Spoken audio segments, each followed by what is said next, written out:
देखिए आपका मृत्युकालिक कथन चल रहा था यानी कि डाइन डिक्लेरेशन, उसमें एक केस और अभी छूटा है, उसको लिख लीजिए। तो नोट्स में शायद नहीं है। एक लोग फोन किए थे, बापू का केस है।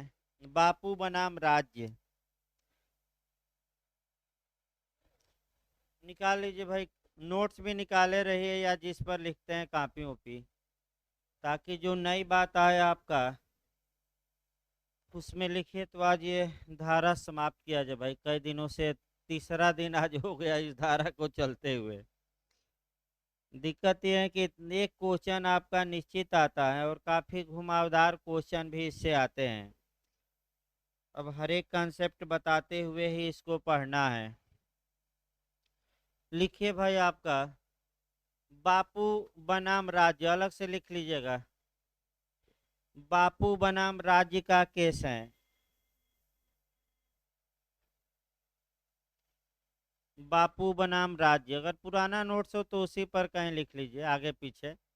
इसमें ये कहा गया कि जो ये मृत्युकालिक कथन है, ये सिविल और क्रिमिनल दोनों मामलों में लागू होता है।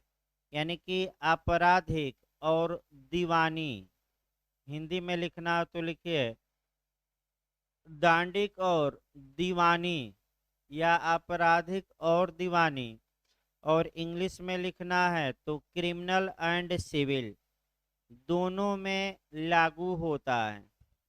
वैसे मैं कल बताया भी था कि चाहे कार्यवाही की प्रकृति कैसी ही क्यों न हो, इसका मतलब ये हुआ कि चाहे मामला सिविल हो या क्रिमिनल हो, अगर दोनों मामलों में मृत्यु का कारण प्रश्नगत है कि किसी व्यक्ति की मृत्यु किस रीजन से हुई, तो चाहे सिविल मामला हो या क्रिमिनल, दोनों में आपका ये जो डीडी है ये रेलेवेंट होगा। ये बताया गया था कल भी, केस सहित आज बताया गया।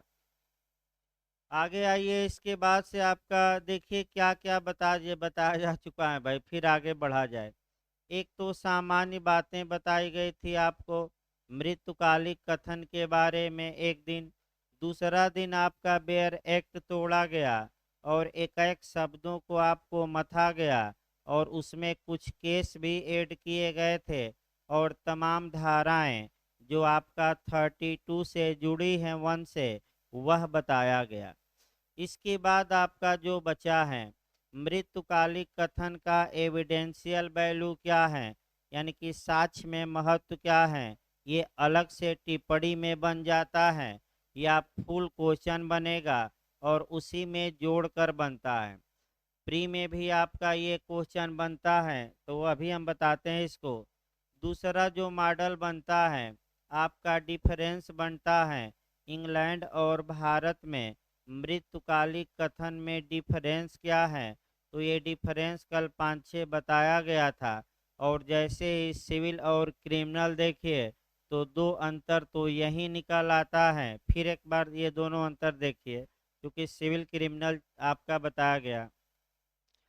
भारत में जो मृत्युकालिक कथन है, अगर चाहे मामला सिविल हो या दीवानी, चाहे क्रिमिनल या आपराधिक, दोनों में रेलेवेंट होगा, सुसंगत होगा, उचित होगा, यानी कि साक्ष्य के रूप में प्रस्तुत किया जा सकेगा।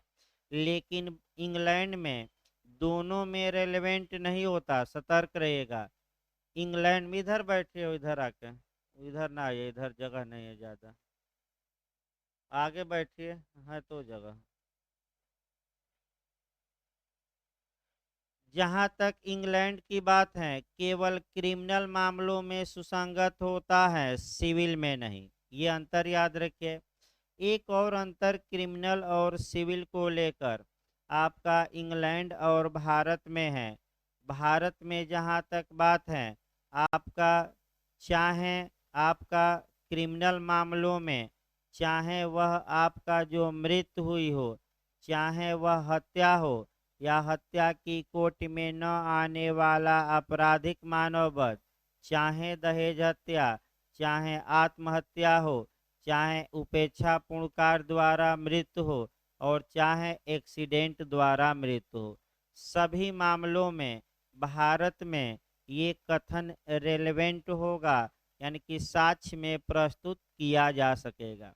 लेकिन इंग्लैंड में याद रखिएगा केवल दो ही मामलों में मृत्युकालिक कथन रेलेवेंट होता है। एक आपका मर्डर यानी कि, और दूसरा आपका आपराधिक मानववध, मैन मैन स्लाटर कहा जाता है। वहाँ आगे बताया, शाम को बताया जाएगा, अभी बताया नहीं गया है।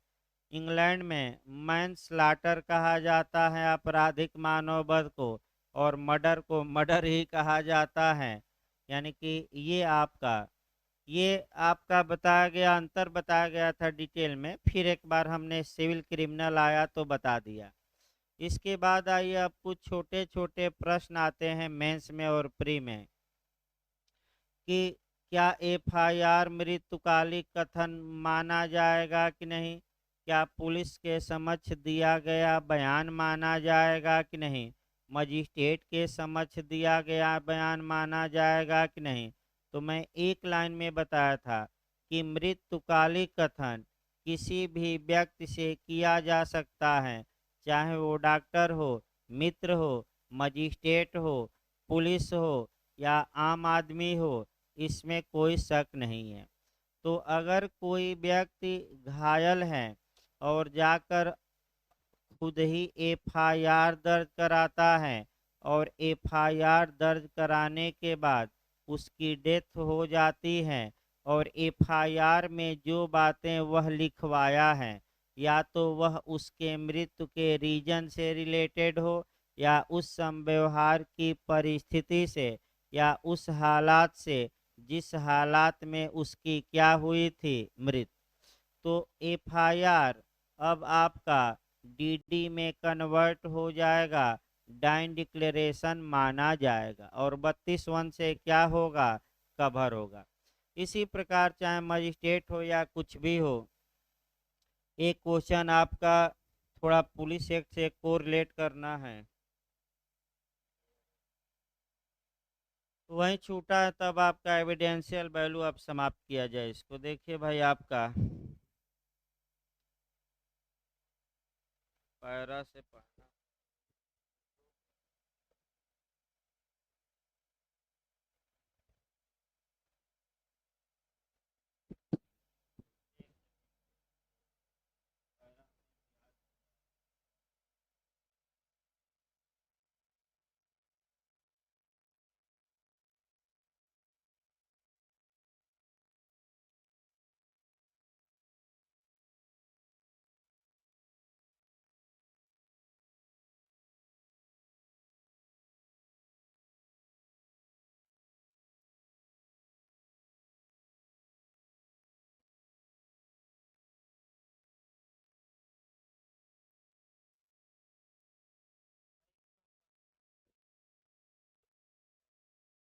लिख लीजिए तो एक लाइन लिखिए, उत्तर प्रदेश पुलिस विनियम 1861। नोट्स में है नहीं भाई, इसको लिखिए अलग से, दो क्वेश्चन और लिखवाना अलग से।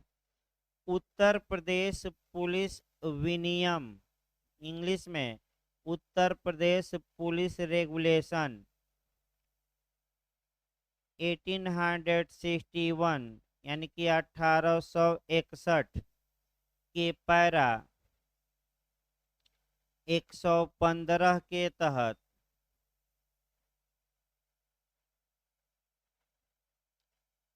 पुलिस अधिकारी द्वारा मृत्युकालिक कथन अभिलिखित करने का नियम, पुलिस अधिकारी द्वारा, पुलिस अधिकारी द्वारा मृत्युकालिक कथन अभिलिखित करने का नियम,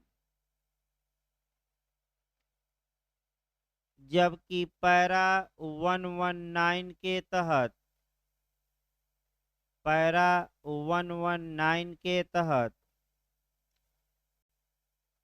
एक सेकंड भाई,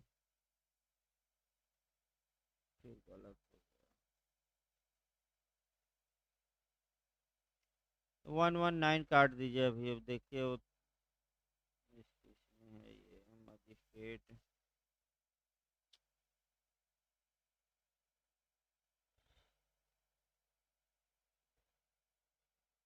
119 पैरा काट दीजिए भाई, वो गलत है, दूसरा पैरा है, इसमें संस्कृति लिखी जाती है। मृत्युकाली कथन व्यक्ति की बस एक।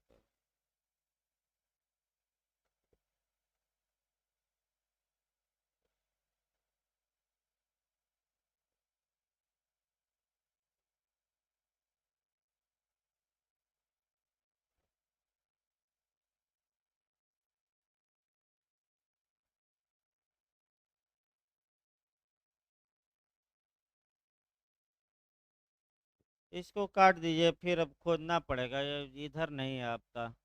119 अभी पैरा काट दीजिए, एक लाइन छोड़ दीजिए, खोज कर आदमी आएगा तब लिखवाएगा इसको।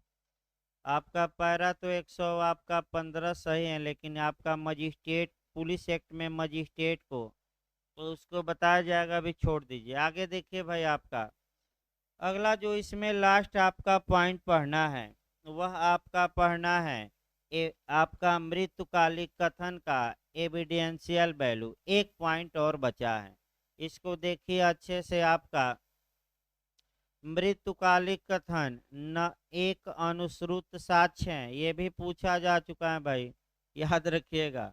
जो डाइन डिक्लेरेशन होता है या जो मृत्युकालिक कथन होता है, वह एक हियर से एविडेंस है या अप्रत्यक्ष साक्ष्य है या अनुश्रुत साक्ष्य है।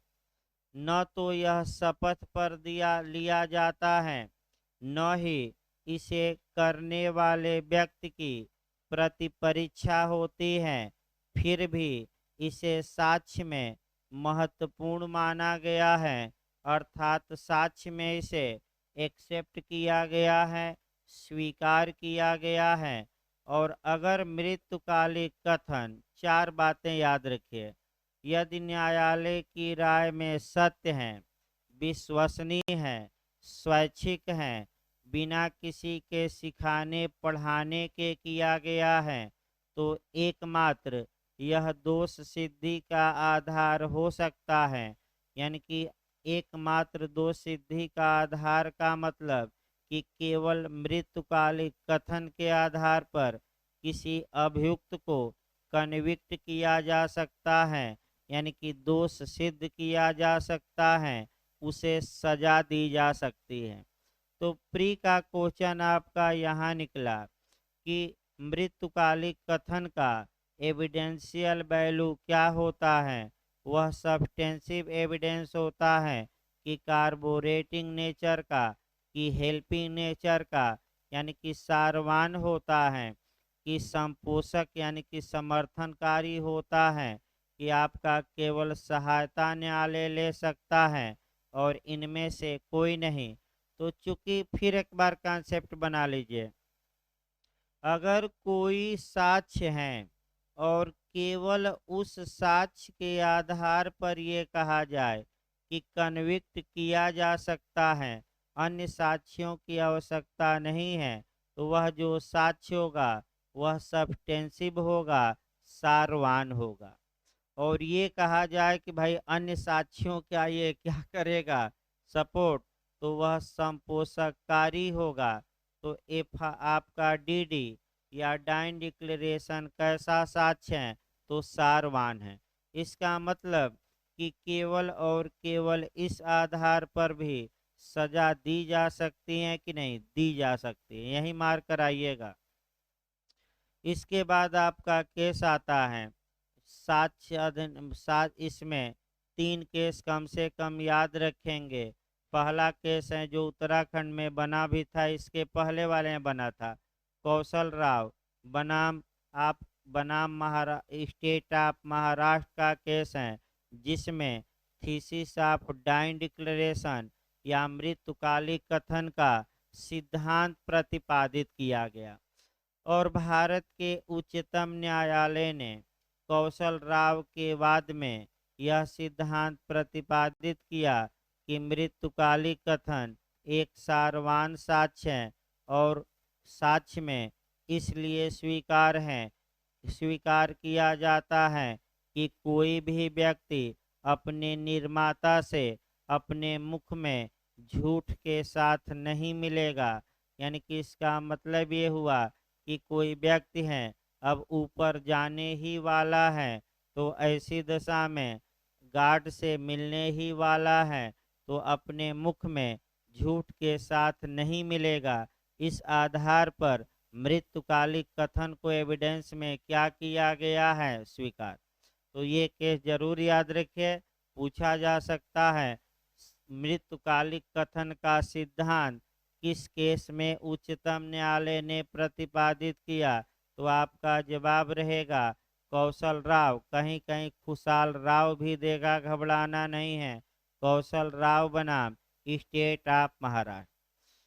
जहां दो केस और देखने हैं। दूसरा आपका केस है शरद विरधि चंद्र शारदा, यानी कि शरद विरधि चंद्र शारदा का केस है, और बनाम महाराष्ट्र राज्य था ना, देखिए तो एक बार। शरद विरधि चंद्र शारदा बनाम महाराष्ट्र राज्य का केस है। दूसरा आपका जो केस है वह केस है रामनाथ माधव प्रसाद बनाम स्टेट ऑफ मध्य प्रदेश। देखिए दोनों को हम मिलाकर एक मने बताते हैं, लेकिन केस का थोड़ा अलग अलग व्यू जान लीजिए, तब दोनों को मिलाते हुए एक साथ जो सिद्धांत प्रतिपादित किए गए इन केसों में, वह सिद्धांत हम बताएंगे। देखिए कह करके, एक तो आपका खुशाल राव में कुछ बातें कही गई, वो भी इसी में समाहित होगी, सब एक ही जगह होगा। इसके बाद आपका शरद बिरधि चंद शारदा में कहा गया कुछ बातें। ये क्वेश्चन प्री में भी आपका बन सकता है कि किस में 5 गोल्डन रूल या 5 स्वर्णिम नियम या पंचशील का सिद्धांत प्रतिपादित किया गया। सरकमस्टेंशियल एविडेंस के बारे में, परिस्थिति जन साक्ष्य के बारे में, तो आपका जवाब रहेगा शरद विरधि चंद्र शारदा। इसके बाद आपका मने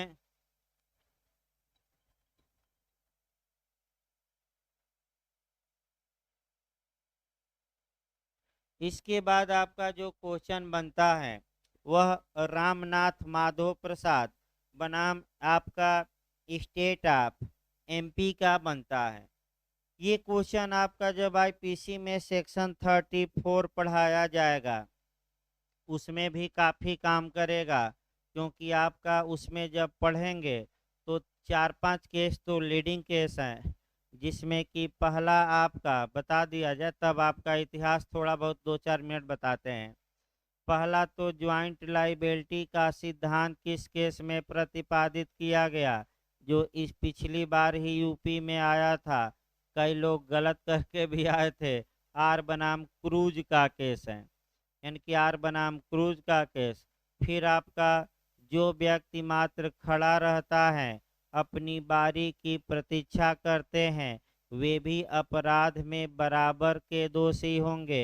ये आपका बारेंद्र कुमार घोष का केस है।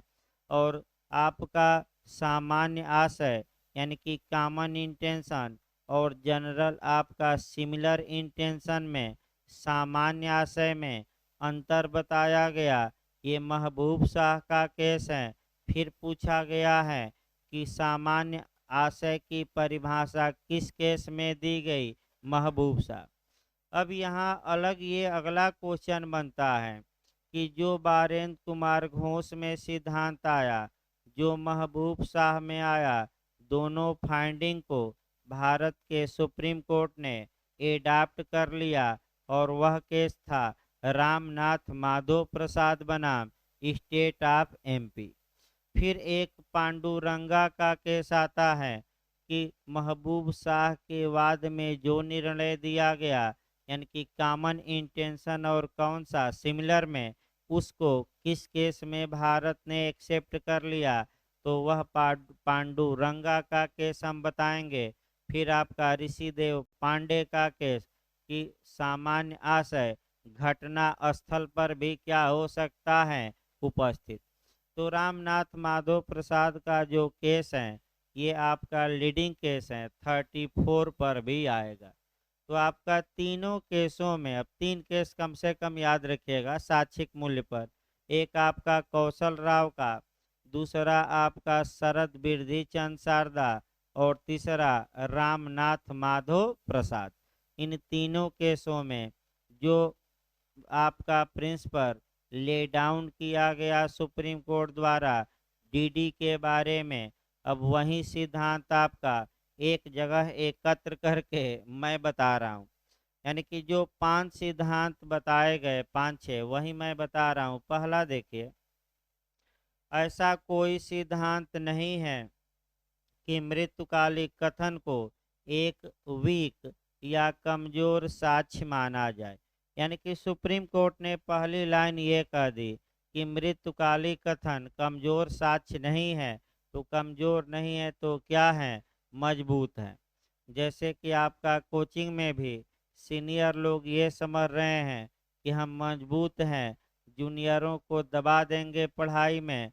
तो ये भी याद रखिए कि भाई ये नहीं है कि सीनियर ऐसे ही दबा देंगे, उसके लिए पढ़ना पड़ेगा, क्योंकि जूनियर लोग भी आपका पढ़ रहे हैं।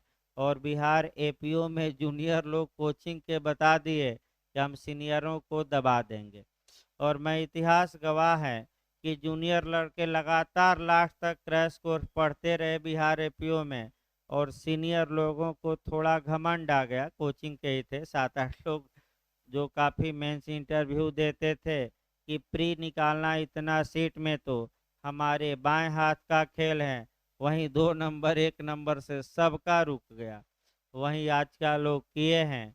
और आपका याचिका में बता दिया जाए भाई सबको, कल आपका डेट लगी थी, आयोग फिर भाग गया, समय ले लिया। तो आयोग को 2 हफ्ता का ही समय हाई कोर्ट ने दिया है। यानी कि 14-15 दिन बाद फिर आपका डेट लगेगी। लेकिन आयोग का वकील ने कहा कि हमें कुछ समय चाहिए जवाब लगाने का। तो साल भर जवाब ही लगाएंगे कि कुछ आपका जवाब लगाकर फैसला भी करवाएंगे। तो आपका मने मान के चलिए कि इस महीने के फिर लास्ट तक फिर डेट लगेगी। और लड़के अब तैयार हैं कि हम बहस कराएंगे, चाहे आयोग जवाब लगाए या न लगाए। अगला देखिए, यानी कि पहला नियम ये बताया गया। दूसरा नियम, ऐसा कोई नियम नहीं है कि अतिरिक्त साक्ष्य की संपुष्टि के बिना मृत्युकालिक कथन के आधार पर अभियुक्त को दंडित नहीं किया जा सकता। यानी कि नकारात्मक रूप से जो बातें कही गई हैं, हम उसको पॉजिटिव वे में भी बताते हैं। यानी कि न्यायालय ने ये कहा कि ऐसा कहीं कोई रूल नहीं है कि मृत्युकालिक कथन को सपोर्ट अन्य साक्ष्यों से हो। इसका मतलब ये हुआ कि डीडी या डाइन डिक्लेरेशन अकेले ही किसी अभियुक्त को कन्विक्ट करने के लिए, सजा देने के लिए पर्याप्त होगा कि अपर्याप्त? पर्याप्त। तीसरा देखिए, मृत्युकालिक कथन का साक्षिक मूल्य प्रत्येक मामले के फैक्ट एंड कंडीशन पर निर्भर करता है। यानी कि प्रत्येक मामले के तथ्य एवं परिस्थितियों पर निर्भर करेगा। इसका मतलब ये हुआ कि प्रत्येक मामले में अलग अलग देखा जाएगा। क्या क्या देखा जाएगा? क्या वह कथन सत्य है कि नहीं, विश्वसनीय है कि नहीं, स्वैच्छिक है कि नहीं, पढ़ाने लिखाने का तो नहीं परिणाम है। ये तो नहीं है कि चलो अब तो ऊपर हम जा ही रहे हैं, जो हमें जिंदगी भर परेशान किया उसी का नाम ले लें और ऊपर पहुंच जाए। ये भी चेक किया जाएगा। क्या मृत्युकालिक कथन करने वाला व्यक्ति कथन करने कथन करने की आपका स्टेटस, स्टेटस नहीं, दशा कहा जाएगा। क्या मृत्युकालिक कथन करने वाला व्यक्ति ऐसी अवस्था में था, यानी कि मानसिक शारीरिक की अवस्था ऐसी थी कि वह कथन कर सकता था? कहीं घर वाले तो नहीं सिखा पढ़ा कर करवा लिए? ये सब भी देखा जाता है। और हर एक मामले को अलग अलग देखा जाएगा। यानी कि कुछ कहीं न मिले तो एक वाक्य मार दीजिएगा, फैक्ट एंड कंडीशन पर निर्भर करता है, सब सही है। यानी कि जहां आपको भी न समझ में आए, एक उपाय मैं बता रहा हूँ मेंस में भी लिखते समय ये वाक्य काफी प्रचलित रहता है। इस बात का निर्धारण प्रत्येक मामले के तथ्य एवं किस पर किया जाएगा, परिस्थितियों पर। अब सब कुछ इसी में समाहित हो गया, आगे कुछ लिखने की आवश्यकता नहीं है, छोड़ दिया कि जाने वो एग्जामिनर तथ्य और परिस्थिति जाने। अगला ये, अगला ये बताया गया कि अगर मजिस्ट्रेट के समक्ष मृत्युकालिक कथन किया गया है तो उसका महत्व ज्यादा होता है। यानी कि हम बार बार बता रहे हैं कि अगर आम आदमी के समक्ष किया गया, पुलिस के समक्ष, तो उसका महत्व थोड़ा कम रहता है, लेकिन अगर मजिस्ट्रेट के समक्ष किया गया है तो उसका महत्व क्या होगा, ज़्यादा। ये हम नहीं बता रहे हैं, ये सुप्रीम कोर्ट ने इन 2-3 केसों में भी बता दिया। इस प्रकार मृत्युकालिक कथन का एविडेंशियल वैल्यू पूछे तो आप भूमिका बांधेंगे, फिर केस लिखेंगे और ये 5 बातें जरूर लिखिएगा। एक पेज में ही लिखना रहता है, इतना में समाहित हो जाएगा, एक पेज से अधिक आप लिख ही नहीं सकते। इस प्रकार आपका 1-2 क्वेश्चन और लास्ट में, तब आपका इसी का खंड अगला चला जाए। प्रयास ये किया जाए कि आज धारा 32 आपका पूरी तरह निपट जाए, क्योंकि कोरिलेट भी करना है हर एक खंडों को, ये भी आपका समस्या है। तो फिर एक बार देखिए भाई, आपका आपका जो क्वेश्चन बना है वह क्वेश्चन, फिर हम एक बार एफआईआर पर आते हैं कि फर्स्ट इंफॉर्मेशन रिपोर्ट जो सीआरपीसी की धारा 154 में दर्ज की जाती है, उसका एविडेंशियल वैल्यू क्या होता है। आपका सारवान साक्ष्य होती है कि संपोषक साक्ष्य की हेल्पिंग नेचर का, ये पूछा जाता है तो आपका जवाब रहेगा कार्बोरेटिंग नेचर का या सपोर्टिंग नेचर का, या यानी कि आपका संपोषक साक्ष्य होता है, सारवान नहीं। सारवान अगर होता तो केवल एफआईआर के आधार पर ही किसी व्यक्ति को सजा दे दी जाती। संपोषक मतलब कि अन्य साक्ष्यों का क्या करेगा, सपोर्ट। ये याद रखिए। अब इसमें थोड़ा तिकड़मबाजी करनी है एक दो प्रश्न पर। अगर प्रश्न ये आता है, एक दो बार पूछा गया है कि कब एफआईआर आपका सब्सटेंसिव एविडेंस में कन्वर्ट हो जाता है, यानी कि कब एफआईआर सारवान साक्ष्य माना जाता है। तो भाई 2 कंडीशन याद रखिएगा, मैं फिर बता दूं। पहली कंडीशन याद रखिएगा कि अगर एफआईआर करता मर जाता है और उसने अपने एफआईआर में मृत्यु के कारण को या उस संव्यवहार की परिस्थिति को बताया है जिसमें उसकी मृत्यु हुई है, तो अब यह एफआईआर 32(1) एविडेंस में चला जाएगा। अब संपोषक साक्ष्य नहीं, जैसे ही 32(1) में ऐड हुआ, अब कैसा साक्ष्य हो गया, सारवान। पहला नियम। दूसरा नियम जो आपको कवर करना है, यदि एफआईआर में कही गई बातों को कोर्ट में प्रूफ कर दिया जाए, यानी कि अगर ये साबित कोर्ट में कर दिया जाए कि जो एफआईआर में बातें हमने लिखवाई हैं वे बातें क्या हैं, ट्रू हैं, सत्य हैं, तो अब एफआईआर किस साक्ष्य में कन्वर्ट हो जाएगा, सारवन। और अब वह माने उस आधार पर अब अभियुक्त को कन्विक्ट किया जा सकता है। तो 2 कंडीशन जरूर याद करके जाइएगा, मेंस में भी आता है, प्री में भी। अब आगे देखा जाए भाई, फिर एक बार 32 को बैक होइए। आपका 32(1) अभी निपटा, अब 8 खंड हैं। अब देखिए मॉडल पहले बना लिया जाए। पहला तो आपका मॉडल ये याद रखना है कि एक बार बिहार इत्यादि राज्यों में आपका पूरा 8 खंड ही पूछ लिया, तो उसमें आपका रूल ये लगाना है कि अमृतकालिक कथन इतना न लिखिएगा, मृतकालिक कथन 10 लाइन लिख कर अब क्या करना है, निकल जाना है। ये नहीं कि पूरा लिखिए। उसमें आपका पूरा आठों खंड पूछ लिया है कि लिखिए, तो दूसरा क्वेश्चन जो प्री में क्वेश्चन आता है वह आठों खंड में से मिलाने के लिए आता है। तो भाई प्रयास ये करिए कि आठों खंडों में क्या दिया गया है एक लिस्ट बनाकर रट्टा मारिए।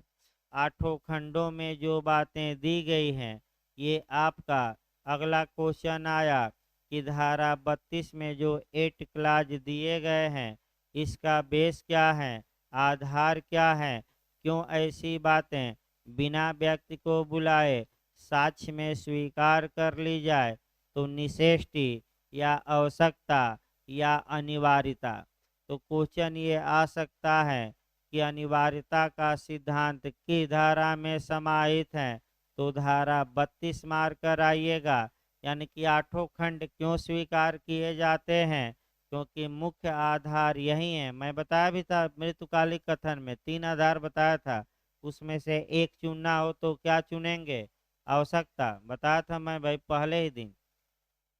निषेष्टि ही मार कर आइएगा अगर पूछे कि या अनिवार्यता का सिद्धांत किस धारा में समाहित है, तो 32 मार कर आइए। अगला क्वेश्चन देखा जाए, आपका धारा 32 में जो आठों खंड हैं वह डायरेक्ट एविडेंस हैं कि इनडायरेक्ट हैं, अर्थात प्रत्यक्ष साक्ष्य हैं कि अनुश्रुत साक्ष्य हैं। ये प्रत्यक्ष नहीं है, ये कैसे साक्ष्य हैं, हियर से। तो मृत्युकालिक कथन कैसा साक्ष्य है एक बार पूछ लिया गया, तो प्रत्यक्ष साक्ष्य है, अनुश्रुत साक्ष्य है, आपका दोनों इनमें से कोई नहीं, तो क्या मार कराएंगे, अनुश्रुत या श्रुत या अप्रत्यक्ष या इनडायरेक्ट, या इसी को हियर से एविडेंस कहते हैं। हियर से का मतलब ये हुआ कि जो व्यक्ति आकर कोर्ट में बयान दे रहा है वह घटना को अपनी आँखों से देखा नहीं था, अपनी स्वयं इंद्रियों द्वारा बोध नहीं गम बनाया था।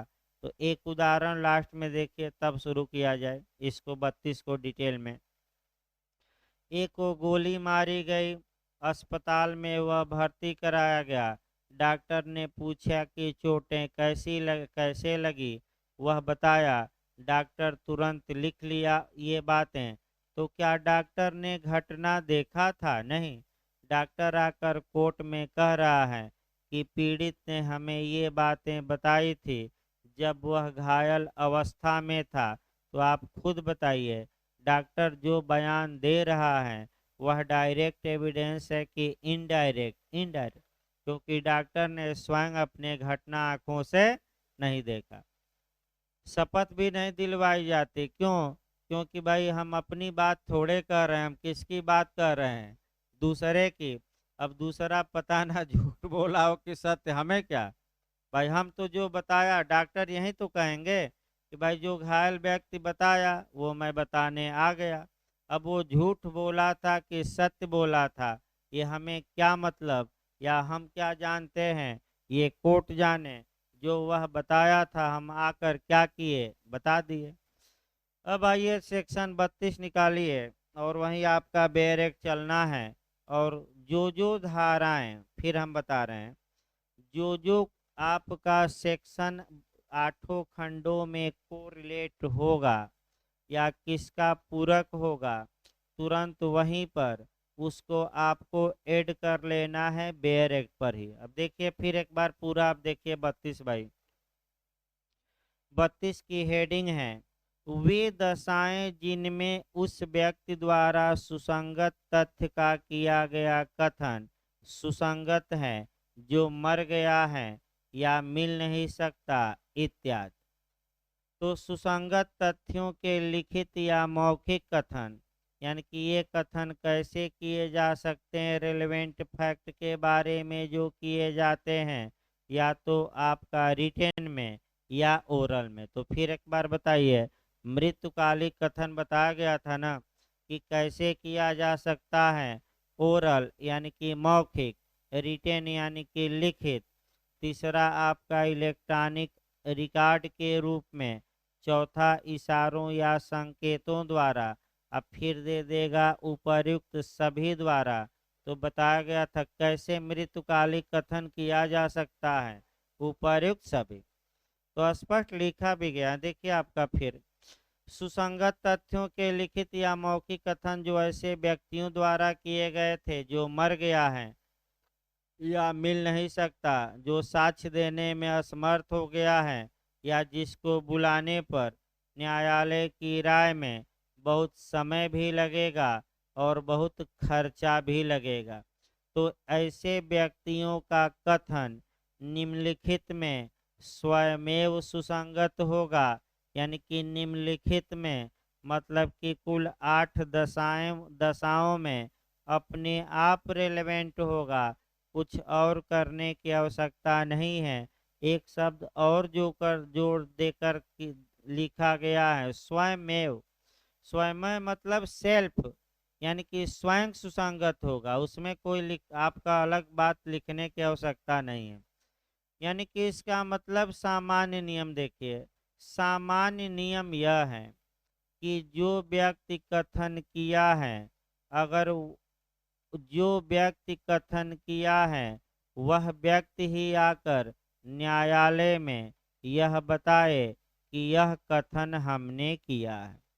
लेकिन कभी कभी ये होता है कि जो व्यक्ति कथन किया रहता है किसी सुसंगत तथ्य के बारे में, वह मर गया रहता है, तो मरे हुए व्यक्ति को तो बुलाया ही नहीं जा सकता या मिल ही नहीं सकता, यानी कि गायब हो गया है, खोजा जा रहा है, लेकिन मिलने की संभावना कम है कि ज़्यादा कम, या अब साक्ष्य देने में असमर्थ हो गया है, यानी कि पहले कथन किया था, अब मानसिक दशा उसकी इतनी बिगड़ गई है या इतना बूढ़ा हो गया है कि उसे याद ही नहीं रहा कि हमने क्या कहा था, यानी कि एविडेंस देने में कॉम्पिटेंट हैं कि नहीं, अब नहीं है, या इतना न्यायालय से दूर चला गया है कि अगर न्यायालय को ये लगता है कि अगर उसे बुलाया जाए साक्ष्य देने के लिए तो बहुत ज़्यादा पैसा भी खर्चा होगा और यानी कि धन लगेगा और बहुत ज़्यादा समय भी बर्बाद होगा, यानी कि बहुत ज़्यादा समय लगेगा, तो इन दशाओं में उन 8 कंडीशन में ऐसे व्यक्तियों के पूर्ववर्ती कथन, यानी कि पहले वाले कथन, चाहे वह मौखिक रूप से किए हों, लिखित रूप से किए हों, 8 दशाओं में अपने आप रेलेवेंट होंगे, अपने आप क्या होंगे, सुसंगत। अब पहली दशा क्या है, यदि वह मर गया हो और उसने अपने मृत्यु के क्या बताया हो कारण के बारे में, तो 32 में कौन सी दशा हुई, मर गया हो और क्या बताया हो अपने मृत्यु के कारण के बारे में, तो ये आपका पूरी तरह बेयर एक्ट की भाषा से बता ही दिया गया है। देखिए आपका पूरी तरह बता दिया गया है, दोबारा बताने की आवश्यकता नहीं है। खंड 2 देखिए, मिलाते रहेगा, कोरिलेट करते रहेगा जितनी धाराएं बोली जाएं, अथवा कारोबार के अनुक्रम में किया गया है, तो पहले in the course of business देखा जाए, धाराएं कोरिलेट करते रहिए, जो धाराएं अब तक पढ़ाई गई है। तो पहला नियम बताइए, in the course of business, यानी कि कारोबार का जो अनुक्रम होता है वह किस सेक्शन में आपका रेलेवेंट है, सेक्शन 16, यानी कि कारोबार का अनुक्रम किस धारा में सुसंगत है, तो आपका जवाब रहेगा धारा 16 में, बता दिया गया। दूसरा क्वेश्चन बताइए, प्राइवेट कारोबार का अनुक्रम सुसंगत है कि सरकारी की, दोनों बताया गया था, प्राइवेट की गवर्नमेंट की, दोनों दोनों। दो दृष्टांत दिए गए हैं, केस सहित याद रखिएगा, पहला प्राइवेट कारोबार, दूसरा सरकारी कारोबार, और पहला दोनों उदाहरण धारा 16 के पत्र पर ही आधारित थे, इसमें कोई शक नहीं, पूछा जाता है, सतर्क रहिएगा। अगला नियम आइए, अगला नियम ये देखना है कि अगर कोई व्यक्ति कारोबार के अनुक्रम में, बिजनेस के अनुक्रम में, व्यापार के अनुक्रम में इत्यादि कोई स्टेटमेंट किया है, कोई कथन किया है, तो यहाँ कारोबार का अनुक्रम दो भागों में बांट लीजिएगा। एक प्राइवेट कारोबार के अनुक्रम में कथन किया जाएगा तो सेक्शन 34 लागू होगी, और पब्लिक ड्यूटी का निर्वहन करते हुए यानी कि लोक कारोबार में कथन किया जाएगा तो सेक्शन 35 लागू होगा। तो तीन धाराएं इससे जुड़ी, याद रखिए 32 से, अभी शुरू नहीं हुआ 32। कौन कौन धाराएं? एक तो 16 आपका, दूसरी कौन सी धारा 34, और तीसरी कौन सा धारा जुड़ी है 35। तो अब आइए सही रहेगा आपका एक एक चीजों को देखा जाए। देखिए भाई, एक जबकि वह कथन ऐसे व्यक्तियों द्वारा कारोबार के मामूली अनुक्रम में, तो मामूली शब्द को पकड़िएगा, ये शब्द भी काफी समय महत्वपूर्ण हो गया है। मामूली मतलब सामान्य, सामान्य मतलब सामान्यतः, सामान्यतः माने जनरली, जनरली का मतलब साधारण नियम। तो बिहार में तो खूब आपका पूछा गया था क्वेश्चन कि साधारण नियम या मामूली तौर पे। जैसे ही, फिर एक बार याद रखिए, जहाँ भी शब्द ये आए मामूली तौर पे, मैं बता दूं एक क्वेश्चन यहाँ से निकालना है अच्छा, जो इस समय पूछा जा रहा है।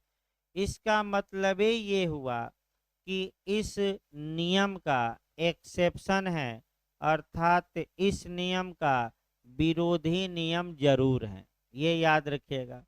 फिर हम बता रहे हैं, जहां भी आपको शब्द मामूली तौर पर दिखाई दे, इसका मतलब कि वह लॉ का एब्सोल्यूट रूल नहीं है, कुछ ऐसी बातें जरूर हैं जो उसका क्या है, एक्सेप्शन। जैसे कि अब बिहार का ही क्वेश्चन के तर्ज पर हम 3 क्वेश्चन बता रहे हैं सीआरपीसी का, आपका बिहार में ही पूछा गया था।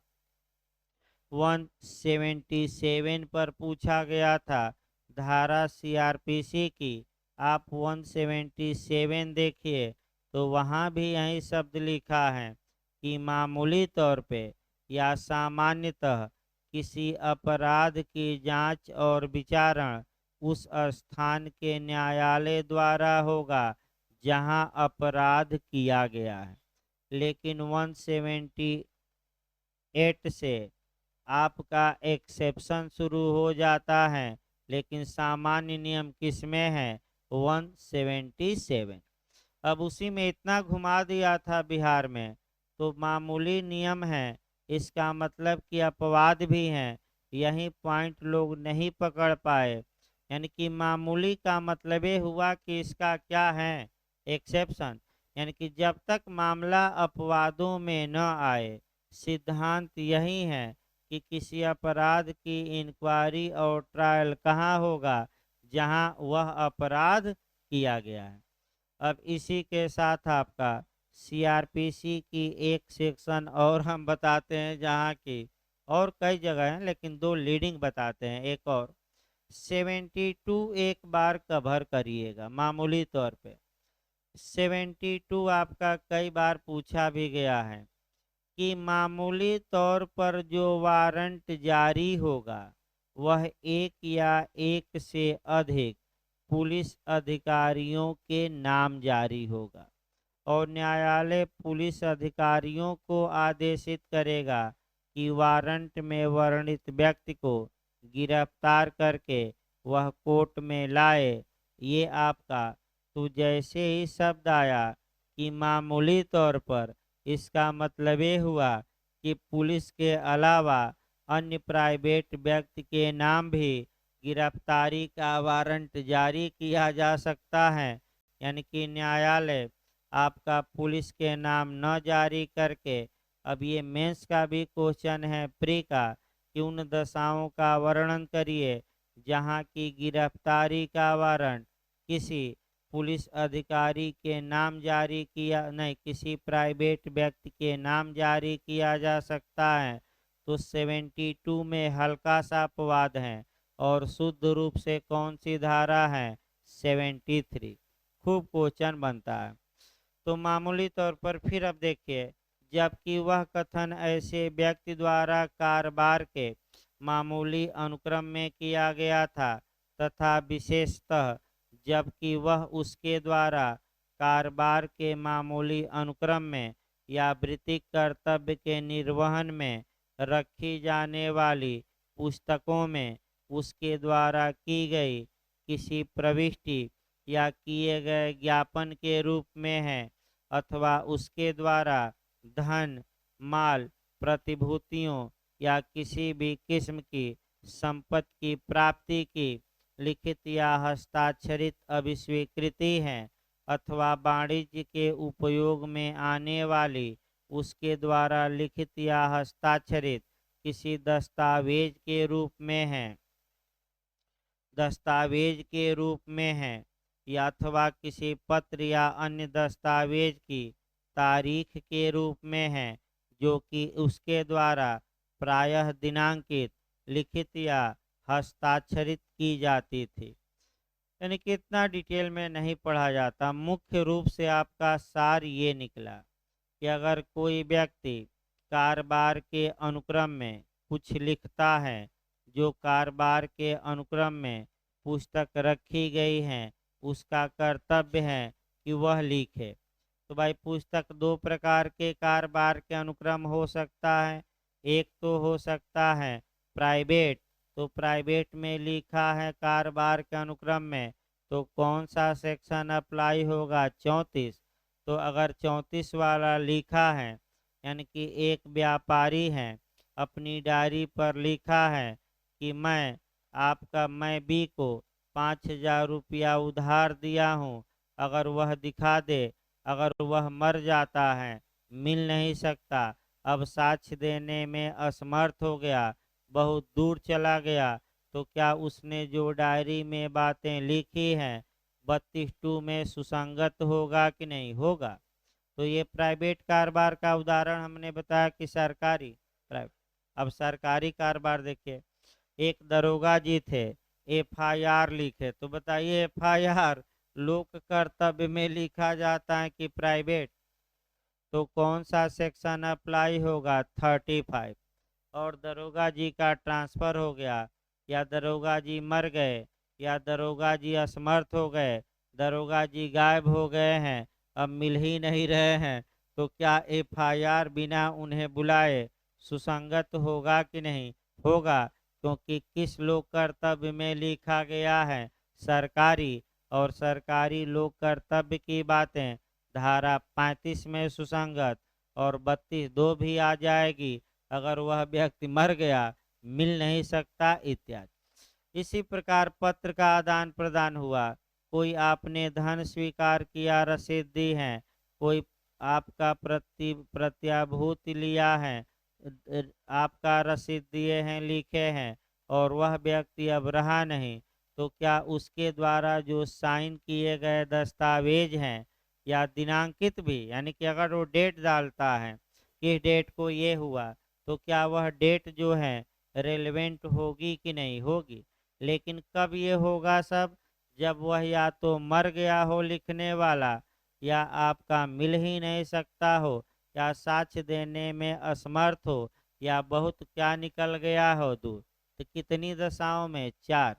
और 4 दशाओं में कितनी बातें रेलेवेंट होगी? 8। तो भाई 4 ही तो दशा आया, मर गया, मिल नहीं सकता, तीसरा असमर्थ हो गया, और चौथा बहुत क्या निकल गया है? दूर।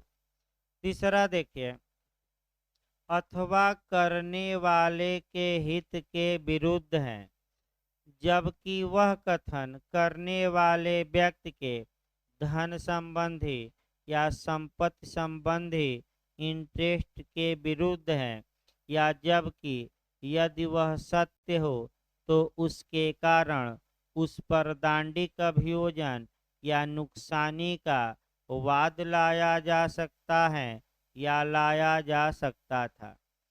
अब जब यहाँ से आप पढ़िएगा, यानी कि क्लास 3 पढ़िएगा, तो क्लास 3 को मैं बता दूं, कोरिलेट कर लीजिएगा सेक्शन 21 से। कोरिलेट करिए तो सेक्शन आपका 21 से कोरिलेट करना है। यानी कि अब 21 मैं बताया था, थोड़ा कठिन थी 21, भले एक दिन पूरा लेक्चर चला था, कई लोगों को नहीं भी समझ में आया, लेकिन फिर एक लाइन देखिए। अगर कोई व्यक्ति एडमिशन किया है, किसी तथ्य को स्वीकार किया है, और ऐसी दशा में तो सामान्य नियम यह है कि जो व्यक्ति स्वीकृति किया है वह अपने फेवर में, अपने पक्ष में, अर्थात वह व्यक्ति उस स्वीकृति को साबित नहीं कर पाएगा, लेकिन उसका विपक्षी यानी कि दूसरा पक्षकार उस स्वीकृति को साबित कर सकेगा।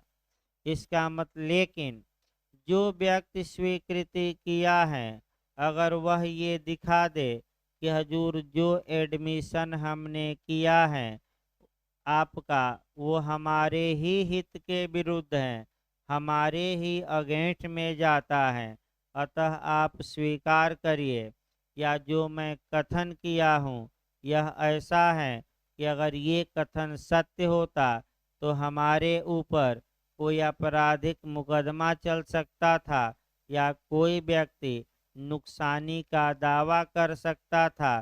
तो अब ऐसा व्यक्ति जो कथन किया है वो क्या हो गया है, मर गया, या मिल ही नहीं सकता, या अब साक्ष्य देने में असमर्थ है, या न्यायालय की अधिकारिता से कहाँ चला गया है, बहुत दूर। तो ऐसे व्यक्ति के पूर्ववर्ती कथन जो उसके हित के विरुद्ध हैं, क्या बिना बुलाए साक्ष्य में स्वीकार किए जा सकते हैं कि नहीं किए जा सकते हैं। अब एक उदाहरण अच्छा देखिए, डायरी वाला ही देखिए, सबसे अच्छा उदाहरण आपका। ए अपनी डायरी पर इस बात को लिखता है कि मैंने बी को 5,000 रुपया उधार दिया हूँ।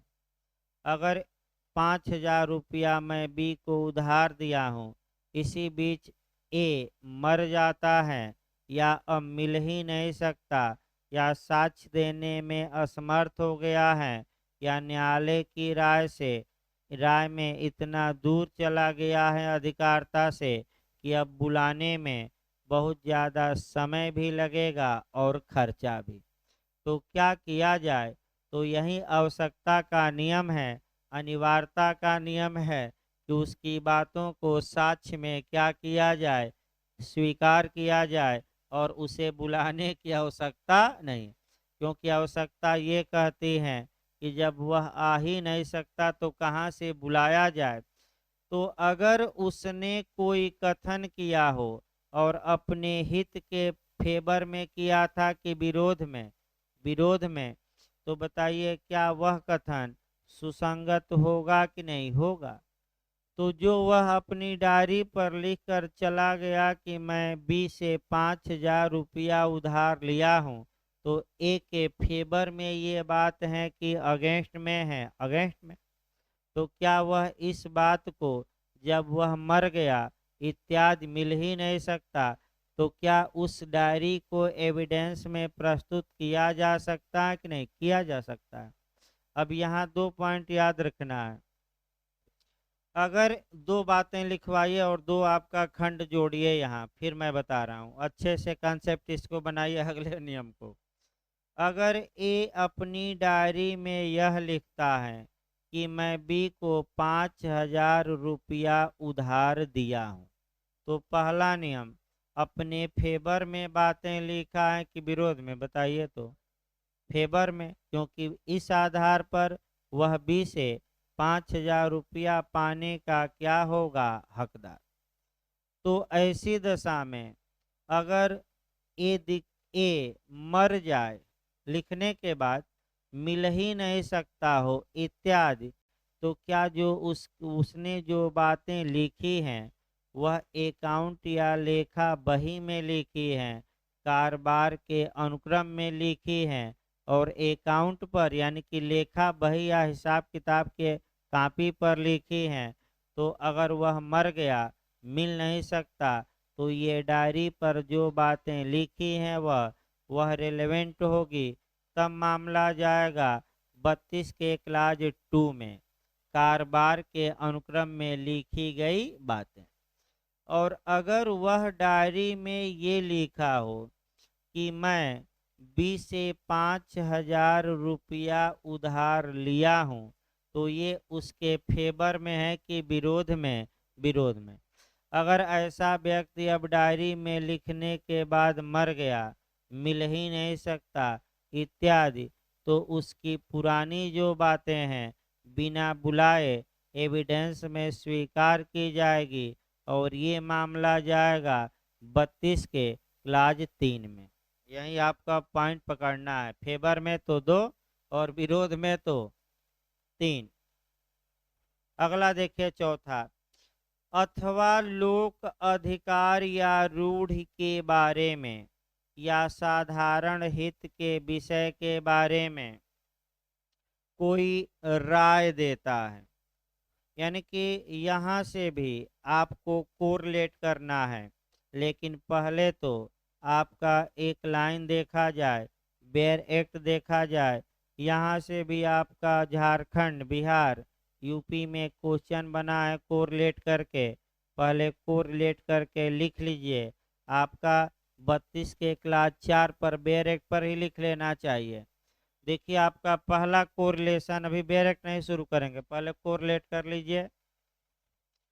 पहला जो वर्तमान समय का क्वेश्चन बन रहा है कि कस्टम या यूजेज को नहीं, ठीक, यानी कि आपका प्रथा और रूढ़ि को, यानी कि प्रथा को कस्टम कहा जाता है, यूजेज को रूढ़ि कहा जाता है।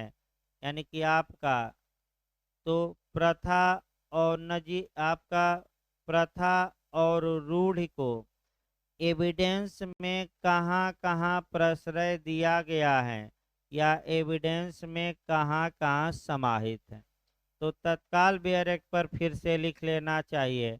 आपका धारा याद रखिए, कौन कौन सी धाराएं हैं, तो क्रम से लिखिएगा। पहले है 13 यानी कि 13, धारा 13 में है। इसके बाद दूसरी धारा लिखिएगा 32 का क्लास 4 लिखिएगा, यानी कि 32 का कौन सा क्लास? 4।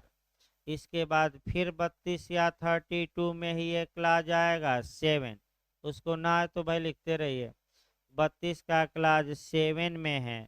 फिर आपका 48 में है, सेक्शन 48 कई बार पूछा है। फिर बिहार झारखंड ने एक और बना दिया 49, तो 49 धार्मिक माने निकाय की प्रथा, धर्म की प्रथा, 49 भी याद रखिएगा।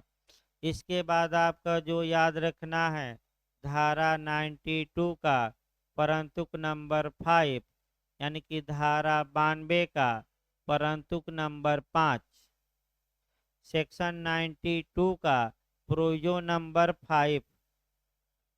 एक क्वेश्चन आपका यहाँ बनता है। फिर बैक होइए, देखिए आपका बैक ये होना है। फिर एक बार हम बेयर एक्ट बता के तब आपका इसको कोरिलेट भी करना पड़ेगा हर हाल में।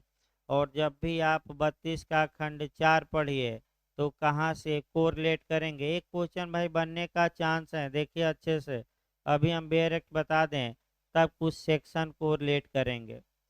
देखिए, जबकि उस कथन में उपर्युक्त व्यक्ति की राय किसी ऐसे लोक अधिकार या रूढ़ि अथवा लोक या साधारण हित के विषय के अस्तित्व के बारे में है, जिसके अस्तित्व से यदि वह अस्तित्व में होता माने मौजूद होता, तो उससे उस व्यक्ति का अवगत होना संभाव्य होता। और जबकि ऐसा कथन ऐसे किसी अधिकार, रूढ़ या बात के बारे में किसी संविवाद यानी कि विवाद के उत्पन्न होने से पहले किया गया है। यानी कि किसी व्यक्ति ने आपका पब्लिक राइट या यूजेज या आपका लोक या साधारण हित के विषय में कोई बातें की हैं, अगर वह अधिकार रूढ़ या हित रहता साधारण हित की बातें अस्तित्व में होती, तो वो इस बात की संभावना थी कि वह व्यक्ति जानता होता कि नहीं जानता होता, जानता होता। और कथन कब किया हो, ये भी पॉइंट बहुत महत्वपूर्ण है। विवाद उत्पन्न होने के पूर्व किया हो रूढ़ या प्रथा के बारे में, कि विवाद उत्पन्न होने के बाद किया हो, कि दोनों। बताइए तो क्या लिखा है लास्ट लाइन। संविवाद, संविवाद मतलब डिस्प्यूट, ना है तो लिख लीजिए बैरक पर। विवाद उत्पन्न होने के क्या किया हो, पूर्व। अब आपको ये समझना है कि अगर कोई लोक अधिकार है, रूढ़ है, या लोक या साधारण हित का विषय है, तो क्या ये बातें, यानी कि क्या इस विषय में, यानी कि लोक अधिकार, लोक रूढ़ या लोक आपका प्रथा के बारे में ओपिनियन, यानी कि राय रेलेवेंट होगी कि नहीं, पहला नियम है। तो इसको जोड़ लीजिएगा शुद्ध रूप से 48 से। देखिए हम 48 बताते हैं। अगर कोई व्यक्ति अपनी राय व्यक्त किया है और वह राय जो है वह रूढ़, प्रथा या अधिकार के बारे में है, और व्यक्तिगत प्रथा, अधिकार या रूढ़ के बारे में नहीं, बल्कि किस रूढ़ अधिकार प्रथा के बारे में, सामान्य यानी कि जनरल, यानी कि पब्लिक यानी कि लोग। तो धारा 48 में क्वेश्चन बना है एपीओ में कि 48 में कौन सी रूढ़ प्रथा आएगी, आपका माने पारिवारिक, कि आपका लोक रूढ़ प्रथा। तो पारिवारिक न मार कर आइएगा, कौन सी, केवल लोक यानी कि पब्लिक। और उस बारे में कोई व्यक्ति है जो अपनी ओपिनियन व्यक्त किया है, अपनी राय व्यक्त किया है, अपना विचार व्यक्त किया है, तो वह विचार सुसंगत होता है। और धारा 60 कहती है, 60 भी जोड़ना है, कि जो व्यक्ति किसी पर राय दिया है तो वह व्यक्ति कोर्ट में आए और क्या राय दिया है, अपनी बात क्या करे, बताए। लेकिन, अब लेकिन लगाना है, जो व्यक्ति लोक अधिकार, लोक रूढ़ या लोक प्रथा के बारे में, सार्वजनिक प्रथा के बारे में कोई कथन किया था, अब वह मर गया, मिल ही नहीं सकता, असमर्थ हो गया, बहुत दूर चला गया, तो आवश्यकता इस बात की आन पड़ी है कि बिना उसे बुलाए उसके पूर्ववर्ती राय को साक्ष्य में क्या किया जाए, स्वीकार कि इनकार, स्वीकार। तो क्या बुलाने की आवश्यकता है कि नहीं। तो कौन सी धारा कहती है कि न बुलाइए, साक्ष्य में स्वीकार कर लीजिए। तो 32 का कौन सा खंड कहता है, 4। अब आइए 5वां खंड से। पिछली बार एपीओ में फिर क्वेश्चन बना है, सतर्क रहना है, और इसी पर आपका लिव इन रिलेशनशिप भी कोरिलेट करना है। अच्छे से इसको देखिए, लेटेस्ट डिसीजन भी आते रहते हैं, तो फिर एक बार इसको अच्छे से देखिए। और क्वेश्चन यहाँ पिछली बार बना है। और धारा 50, देखिए इसको कहाँ से जोड़ेंगे भाई। जब भी आप क्लास 5 पढ़िए तो उसको बैरेक पर लिखिए। एक तो सेक्शन 50 पढ़ेंगे, धारा 50 पढ़ेंगे, फिर आपका सेक्शन 114 पढ़ेंगे, यानी कि 114 पढ़ेंगे, और तब आपका 32 का क्लास 5 पर बैक होइएगा। डायरेक्ट ना आइएगा 32 के क्लास 5 पर, मैं फिर बता रहा हूँ। पहले आप सेक्शन 50 पढ़िएगा, 50 का दृष्टांत पढ़िएगा जो पिछली बार आया है, लगातार पूछा जाता है। फिर हम सेक्शन बताएंगे, 114 बताएंगे, और फिर बैक होंगे। आपका ऐसा व्यक्ति जो राय व्यक्त किया था अब मर गया, मिल नहीं सकता, और राय किसके बारे में व्यक्त किया था, रिश्तेदारी, नातेदारी, तो उसके पूर्ववर्ती कथनों को बिना बुलाए साक्ष्य में माने स्वीकार किया जाएगा कि नहीं, स्वीकार किया जाएगा। तो सबसे पहले आप धारा 50 निकालिए, धारा 15 निकालिए भाई सबसे पहले। सेक्शन 15 का लिए पूरी तरह पढ़ा दिया जाए। 50 2-4 मिनट की धारा है, लेकिन जो दृष्टांत है यही बार बार आपका पूछा जा रहा है। देखिए, नातेदारी के बारे में राय कब सुसंगत होगी। नातेदारी का मतलब ये हमारे जीजा हैं, ये हमारी माँ है, ये हमारे पिता हैं, ये हमारी पत्नी है, ये हमारी साली साहिबा है। थोड़ा साहिबा लगा दिया जाए भाई। हाँ भाई, देखिए एक और आपका सूचना है।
तो भाई आपका देखिए आगे भाई, वो ऑनलाइन वालों को बता दिया जाएगा तो और दिक्कत होगी।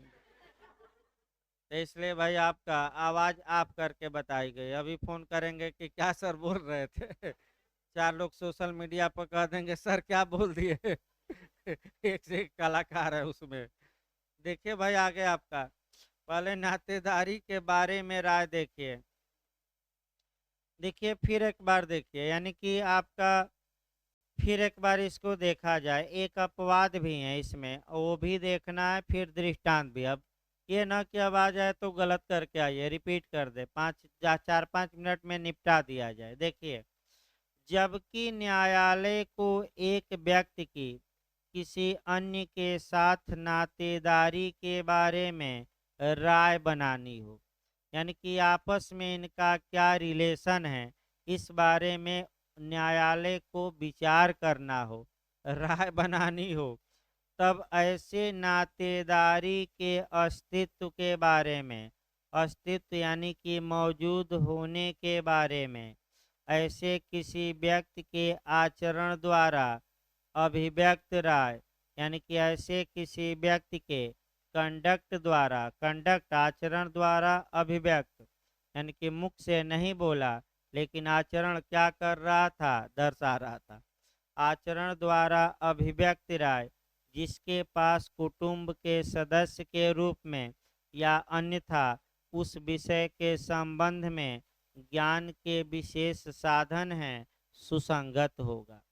यानी कि अगर ये राय बनाना हो कि क्या ए और बी पति पत्नी है कि नहीं, तो जो लोग उनको पति पत्नी के रूप में मानते हैं और उनके आपका आचरण ऐसा दर्शाते हैं कि माने जो लोग मानते हैं, तो उनका जो कंडक्ट था कि वह लोग इनको पति पत्नी के रूप में ही आचरण करते थे। क्या वह जो कंडक्ट है आम लोगों का, आम लोग नहीं, जो उनके बारे में ज्ञान का क्या रखते थे, विशेष साधन, यानी कि बहुत खास मित्र हो, हमेशा आपका कह सकते हैं बातचीत करता रहता हो या हमेशा साथ रहता हो, वहीं तो ज्ञान का विशेष साधन रख सकता है।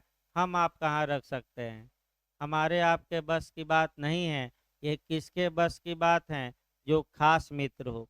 तो ऐसे खास मित्र ने जो कंडक्ट दिखाया है, अब खास मित्र अपने कंडक्ट के आधार पर उनको क्या मानता था, तो ऐसे राय बनानी हो नातेदारी के बारे में, तो न्यायालय ऐसे खास मित्र के आचरण के आधार पर इन लोगों राय बना सकता है कि वो लोग पति पत्नी है कि नहीं।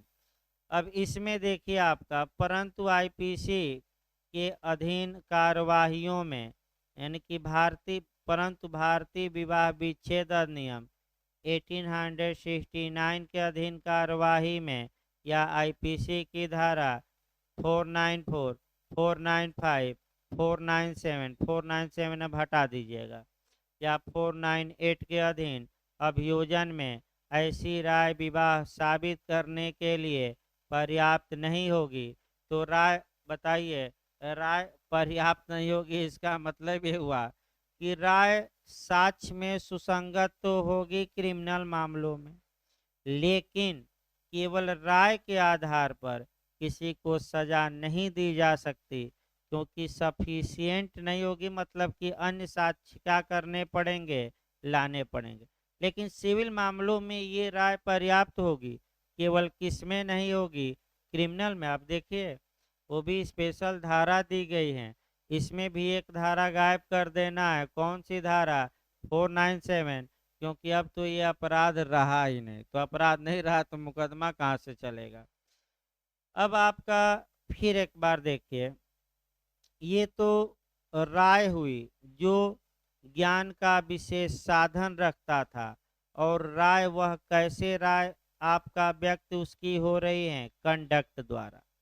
अब इस दृष्टांत पढ़िए, उसके बाद 114 हम बताते हैं। देखिए दृष्टांत, प्रश्न यह है कि क्या क और ख विवाहित थे। यही सेम क्वेश्चन पिछली बार एपीओ में आया और लोग कहाँ कहाँ खोजने लगे।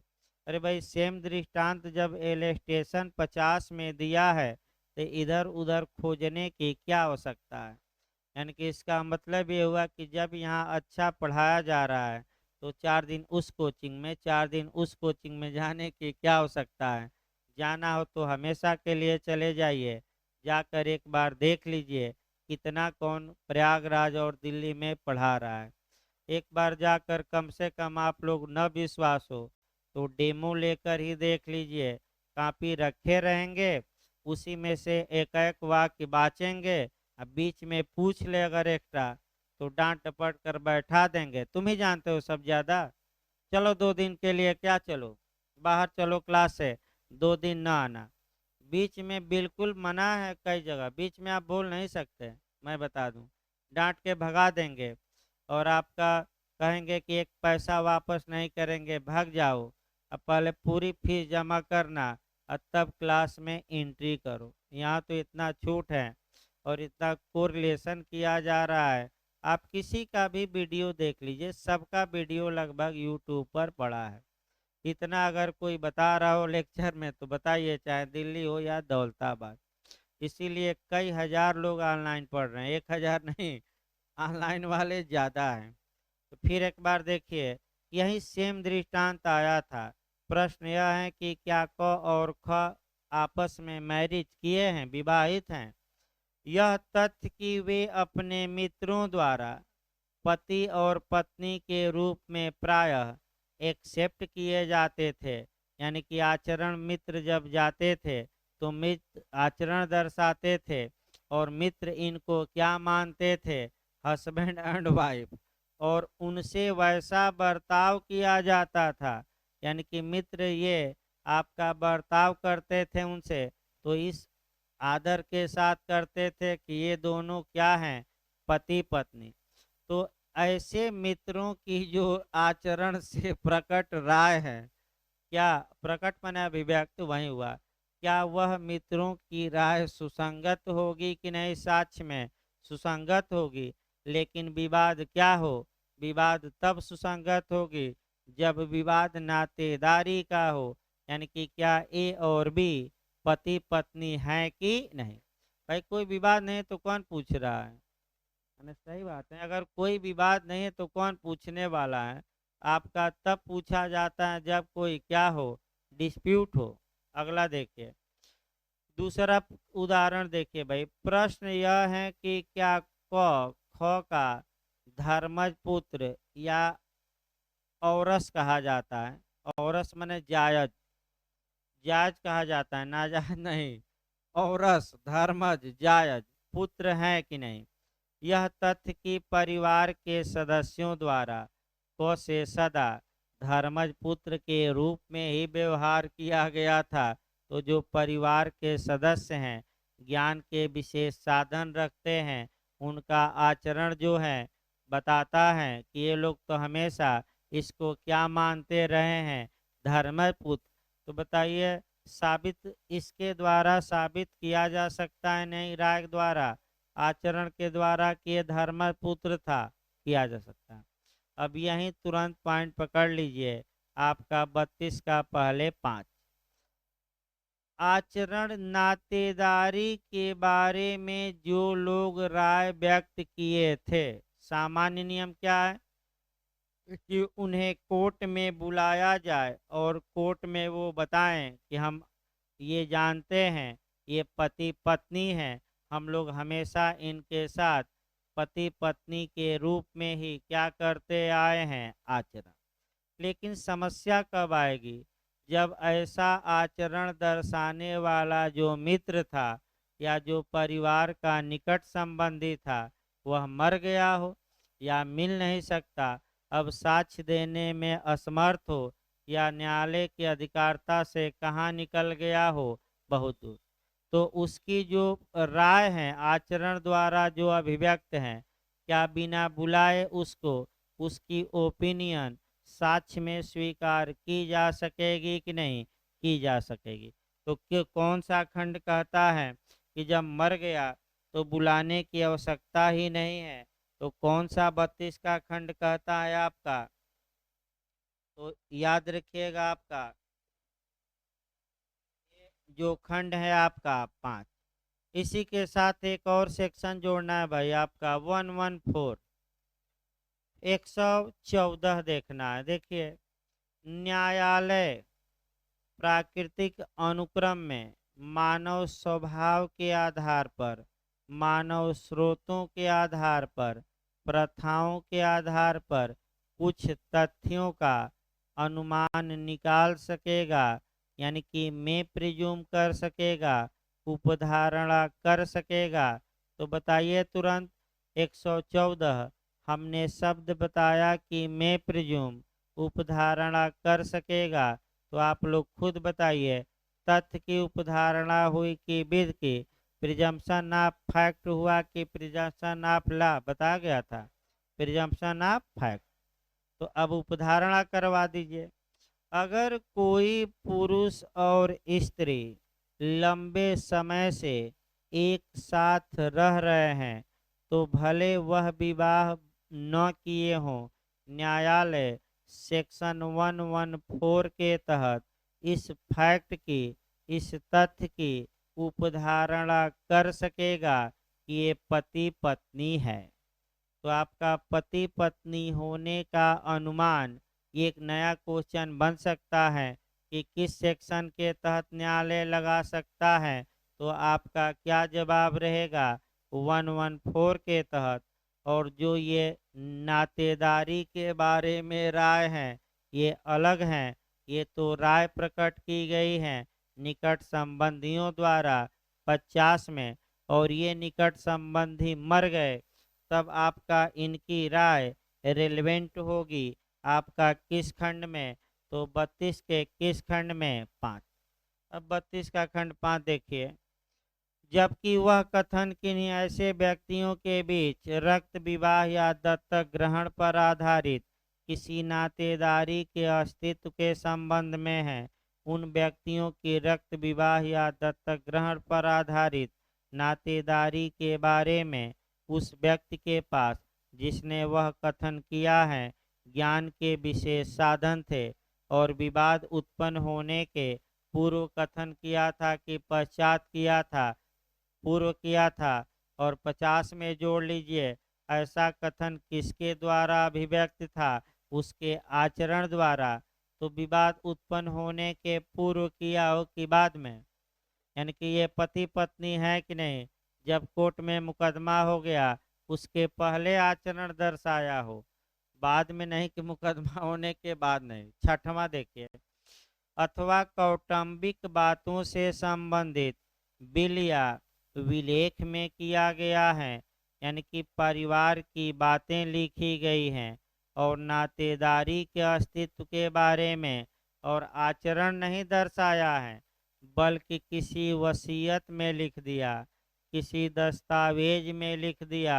तो वसीयत दस्तावेज में देखिए, फिर एक बार देखिए भाई, आपका ये एक वसीयत लिखता है, उस वसीयत में लिखता है कि मेरे मरने के बाद मेरी पत्नी नाम लिखता है, इनको आधा हिस्सा दिया जाए, मेरी पुत्री को 1/4 और मेरे बेटे को 1/4, यानी कि आपका 4 हिस्सा लगा, तो आपका आधा हिस्सा 4 में माने 2 हिस्सा पत्नी को और 2 हिस्सा में आपका आधा आधा बांट दिया जाए पुत्र और पुत्री को, सबका नाम लिखता है।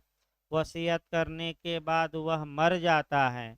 अब ये समस्या आती है कि क्या ये इनका पुत्र था कि नहीं, इनकी पुत्री है कि नहीं, और इनकी पत्नी है कि नहीं। तो जो वह वसीयत में लिख कर चला गया है, क्या वो साक्ष्य में पेश किया जा सकता है कि नहीं, कि जिस व्यक्ति की पत्नी है, देखिए उसी ने इस बात को वसीयत में एक्सेप्ट कर लिया है। तो ये महत्वपूर्ण साक्ष्य होता है, क्योंकि जिसकी पत्नी है वहीं इस बात को किसमें, या तो दस्तावेज में, लेकिन उदाहरण हमने किसका बताया, वसीयत का। सातवां देखिए, अब खत्म होने वाला है। अथवा धारा 13 खंड क में वर्णित संव्यवहार से संबंधित दस्तावेज में किया गया है, अर्थात इसका मतलब कि कथन आपका 13 का खंड ए कवर करना है, और ऐसा कथन किसी विलेख, आपका विल या अन्य दस्तावेज में किया गया है, यानी कि किसी डीड में, किसी वसीयत में या अन्य डॉक्यूमेंट में। तो 13 का खंड ए देखिए, यहाँ से अलग से क्वेश्चन बनता है, 13 का खंड ए की पूरक धारा कौन है। तो 32 का खंड 7 मार कर आइएगा, स्पेशली किसके लिए है, 13 ए। अब 13 ए में क्या है, देखिए 13 ए में प्रथा और कस्टम और राइट, यानी कि प्रथा, रूढ़ि और अधिकार के बारे में जो पूर्ववर्ती इतिहास है और कहाँ से उसका सृजन हुआ, यानी कि पहले का इतिहास क्या रहा, इसका सृजन कहाँ से हुआ, ये बातें प्रथा, रूढ़ि और अधिकार को साबित करने के लिए रेलेवेंट होगी कि रेलेवेंट नहीं होगी, बताइए तो आपका पूर्ववर्ती इतिहास और उसका सृजन कब हुआ, सुसंगत है कि नहीं है। तो अगर किसी प्रथा के बारे में, तो रूढ़ के बारे में, या आपका कह सकते हैं कि अधिकार के बारे में कोई व्यक्ति कथन किया था, वह कथन किसी विलेख में किया, किसी वसीयत में किया, किसी अन्य दस्तावेज में किया, तो कथन करने के बाद या तो मर गया है, या अब मिल ही नहीं सकता, साक्ष्य देने में असमर्थ हो गया है, या बहुत दूर चला गया है, तो उसके पूर्ववर्ती कथनों को बिना बुलाए साक्ष्य में स्वीकार किया जाएगा कि नहीं, किया जाएगा। तो कौन सा खंड कहता है कि बुलाने की आवश्यकता नहीं है, तो 32 का कौन सा खंड, 7। आठवां लास्ट देखिए, अथवा कई व्यक्तियों द्वारा किया गया है और प्रश्नगत बात से सुसंगत भावनाएं या धारणाओं को अभिव्यक्त करता है। तो भावना प्रकट करता है या धारणा, यानी कि क्या आपका थॉट था, ये प्रकट करता है, और एक व्यक्तियों द्वारा नहीं, उस विषय पर कथन किसके द्वारा किया गया हो, कई व्यक्तियों द्वारा। यानी कि जो ये भावनाएं होती हैं, व्यक्ति को इस बारे में क्या भावनाएं हैं, ये भी सुसंगत हैं, लेकिन एक व्यक्ति ने वो भावना व्यक्त न की हो, बल्कि किसने किया है, कई व्यक्तियों ने। इस प्रकार आपका प्रयास ये करिएगा कि 32 जहाँ जहाँ से कोरिलेट करके किया गया जो क्वेश्चन हमने बताए तैयार रखिए। तो 32 भी आज आपका निपट गई। 3 दिन भाई पूरा लग गया क्योंकि काफ़ी महत्वपूर्ण था और आपका इसमें कोई शक नहीं है कि लगभग 99%, 1% भले हो तो किसी के बस की बात नहीं है, जितना आ सकता है 99% क्वेश्चन कवर हो जाएंगे, लेकिन 1% की कोई गारंटी नहीं लेता। तो रेस्ट ले लीजिए। तो आईपीसी चलेगी आज भाई, कॉन्ट्रैक्ट का क्लास नहीं चलेगा, कुछ घरेलू काम है आपका।